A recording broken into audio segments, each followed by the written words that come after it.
তবে বর্তমানে আমরা দেখি পুরুষরা অনেক অপরাধ করছে, যেমন ধর্ষণ, তারপর খুন, এরকম অনেক অপরাধ। তো প্রিয় দর্শক, ডাক্তার জাকির নায়েককে একটি বোন প্রশ্ন করলেন যে মেয়েরা সব থেকে বড় পাপী, জাহান্নামে যাবে বেশিরভাগই মেয়েরা, এটা কেন?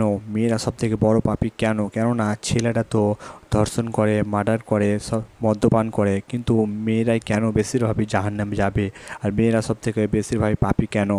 তো এই নিয়ে মাশাআল্লাহ খুবই সুন্দর জবাব দিয়েছেন সবার প্রিয় ডাক্তার জাকির নায়েক।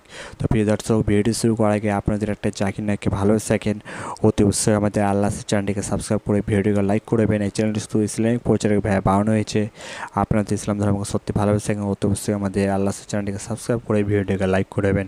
তো চলুন আমরা শুনুন কি বললেন সবার প্রিয় ডাক্তার জাকির নায়েক। আসসালামু আলাইকুম। ওয়ালাইকুম আসসালাম ওয়া রাহমাতুল্লাহি ওয়া বারাকাতুহু। নবীজি সাল্লাল্লাহু আলাইহি ওয়াসাল্লাম বলেছেন, দোজখের বেশিরভাগ অধিবাসী মহিলা, কারণ তারা তাদের স্বামীর প্রতি অকৃতজ্ঞ ছিল। তবে বর্তমানে আমরা দেখি পুরুষরা অনেক অপরাধ করছে, যেমন ধর্ষণ, তারপর খুন, এরকম অনেক অপরাধ। আপনার মন্তব্য? হ্যাঁ, মদ পান করাও বলেন। বোন প্রশ্ন করলেন যে নবীজি বলেছেন যে দোজখের আগুনের বেশিরভাগ অধিবাসী হলো মহিলারা। এর অন্যতম একটা কারণ তারা স্বামীদের প্রতি অকৃতজ্ঞ ছিল। তারপর আমরা এখন দেখি পুরুষরা খুন করছে, ধর্ষণ করছে, মদপান করছে। তাহলে এদের কি হবে? যদি আপনি ভালো করে দেখেন, বর্তমানে পৃথিবীতে বহুবিবাহ নিয়ে অন্য প্রশ্নের উত্তর আমি বলেছি যে পৃথিবীতে পুরুষের চেয়ে মহিলা বেশি।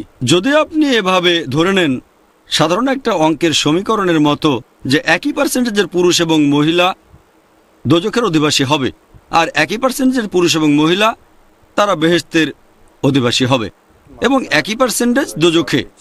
যেহেতু পৃথিবীতে মহিলার সংখ্যা বেশি, দোজখেও তারা বেশি হবে, তার মানে বেহেশতেও মহিলা বেশি হবে ইনশাআল্লাহ। কারণ আরেকটা হাদিসে আছে, নবীজি বলেছেন প্রত্যেক পুরুষের জন্য কয়েকজন হুর থাকবে। এভাবেও যদি হিসেব করেন তাহলে বেহেশতেও মহিলার সংখ্যা বেশি হবে। তাই এত বেশি হতাশ হবেন না, এখানেও কিছু ভালো জিনিস আছে। আমাদের নবীজি বলেছেন যে বেশিরভাগ মহিলা দোজখে যাবে। এর অন্যতম একটা কারণ হচ্ছে তারা স্বামীর প্রতি অকৃতজ্ঞ ছিল। পুরুষরা কোন কারণে দোজখে যাবে সেটা এখানে বলা হয়নি। হতে পারে খুন, আমি জানি না, তবে সেটাও হতে পারে। সব পুরুষই তো খুন করে না, তার মানে এই না যে পুরুষরা দোজখে যাবে না। তবে মহিলারা যে দোজখে যাবে তার অন্যতম প্রধান কারণ হচ্ছে তারা স্বামীদের প্রতি অকৃতজ্ঞ ছিল। এই কারণেই এখনকার দিনে দেখবেন মহিলারা স্বনির্ভর হওয়ার জন্য চেষ্টা করছে। এই চেষ্টা করতে গিয়ে তারা কোরআন সুন্নাহ থেকে দূরে সরে যাচ্ছে। হাদিসটা ঠিক আছে, তবে তার মানে এই না যে পুরুষরা দোজখে যাবে না, আর বেহেশতেও মহিলাদের সংখ্যা বেশি হবে না। আশা করি উত্তরটা পেয়েছেন। তো মাশাআল্লাহ খুবই সুন্দর জবাব দিলেন সবার প্রিয় ডাক্তার জাকির নায়েক। মেয়েরা সব থেকে বড় পাপী কেন? মেয়েরা বেশিরভাগ জাহান্নামে যাবে কেন?